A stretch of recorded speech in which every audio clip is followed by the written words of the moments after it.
ብዙዎቻችሁ ምን ተምረሽ ነው እንዴ? አረብ ሀገርም ደግሞ ትምህርት አለ እንዴ? ሰው ቤት አልነበር እንዴ የሚሰሪው? ብዙዎቻችሁ የተማርሽው ኦንላይን ነው። የብዙዎቻችሁ ጥያቄ ነው። ጥያቄያችሁን ከመመለሴ በፊት ግን የለቀኩት ስለ ግራጁዌሽን ቪዲዮ አንድ ነገር ልበላችሁ። በመጀመሪያ ደረጃ ያው ላይክ እናንተ እንደምታስቡት ወይ ዲግሪ ወይ ዲፕሎማ ሆኖ አይደለም። የብዙዎቻችን አቲቲዩድ አስተሳሰባችን በአረብ ሀገር ላይ በቃ ምንም ማድረግ እንደማይቻል የተፈጠርነው ሰው ቤት ለመስራትና ለመስራት ብቻ የሚሆነው እንደዛ ነው የምናስበው። ከዛ ውጭ ሌላ ምንም አማራጭ እንደሌለን እኔ ደግሞ ጉዳዩን የሆነ ማካበድ ወይ ምናምን ትልቅ ነገር ሆኖ ሳይሆን ነገር ግን የተሻለ እድልን ለመፍጠር አረብ ሀገርም ሆነ ኢሮፕም ሆነ ራሳችንን ካላዘጋጀን የትም ብንሆን የት ማድረግ አንችልም። ራሳችንን ካዘጋጀን አረብ ሀገርም ማድረግ እንችላለን። ለሌሎቹ ምናልባት ለእህቶቼ በተለይ ደግሞ አክቹአሊ እድሉን መጠቀም ለሚችሉ እህቶቼ ያው ቪዲዮ ምናልባት ሞቲቬት ካረጋቸው ካነቃቃቸው ይሄም አለ እንዴ እንዲሉ ካደረጋቸው በሚል እንጂ ያን ያህል ቢግ ዲል ሆኖ አይደለም። በመጀመሪያ ደረጃ የተማርኩት እኔ ቢዩቲ ካልቸር ነው። የፊሊፒን ኤምባሲ ነው ናብኮ የተሰኘ እንትን ነው እና እኔ የተማርኩትኝ ስለ ጸጉር ስለምናምን ነው። የተለያዩ ሜኒኪር ቢዲኩር የተለያዩ ነገሮች አሉ። ማስተላለፍ የምፈልገው ነገር ቢኖር በተለይ የመኖሪያ ፍቃድ ኖራችሁ እዚህ ሀገር ላይ የምትኖሩ ሰዎች ኦንላይን አይደለም አክቹአሊ ትምህርቱ በሳምንት አንድ ቀን ጁማአ ነው የሚሰጠው። በራሳችሁ መንገድ ፕራክቲስ ታደርጋላችሁ። የመኖሪያ ፍቃድ ኖራችሁ ተመላላሽ ሰው ቤት የምትሰሩ ብዙ ነው የራሱን ማቃችሁ አላችሁ። ሰው ቤትም ተመላላሽም ሰራሽ የወርም ሰራሽ የሰው ቤት የሰው ነው። መመላለስ ከቻላችሁ ያ ማለት በሳምንት አንድ ቀን ረፍታላችሁ።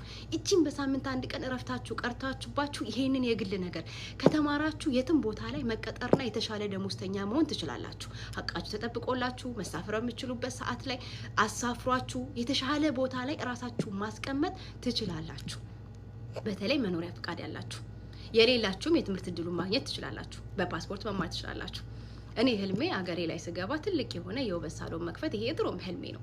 አሁን ምን አቃለልኩኝ ተምሮ መክፈት የሚለው ነበረ በፊት። አሁን ግን ሰው ቤትም እየሰራው እየደከምኩ ጎን ለጎን ተምሮ የምትለዋን ነገር ማቃለል ቻልኩ። ለምን ተማርኩኝ?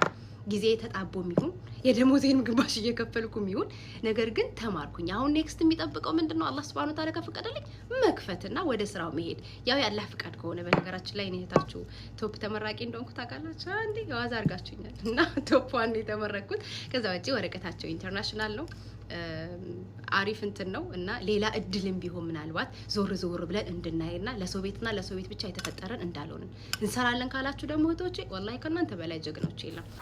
ሰላም አለይኩም ወራህመቱላሂ ውዶችዬ፣ ወላሂ እኔ ጀግና ናት በቃ ማለት አስባችሁታል። እንደዛ እንደሆነ ግን ያንን ነገር በጣም ስሜታዊ ሆና እንዳየችውና የሆነ ነገር እንደተፈጠረ ብትናገር ኖሮ ምንድነው ንብረት እንካፈል ምን ታመጫለሽ ነው የሚላት። በቃ እሷ ግን ምን አደረገች? ጸጥ ብላ ስራዋን ጀመረች ማለት ነው። ወላሂ ጀግና። እኔ በህይወቴ ብዙ ታሪክ ሰምቻለሁ።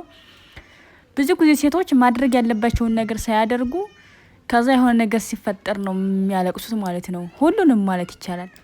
ግን ጀግና ናት። እውነት ነው የምላችሁ። በቃ ከዚህ በኋላ በህይወት ዘመኑ ሲጸጸት ይኖራል። ሲጸጸት ነው የሚኖረው።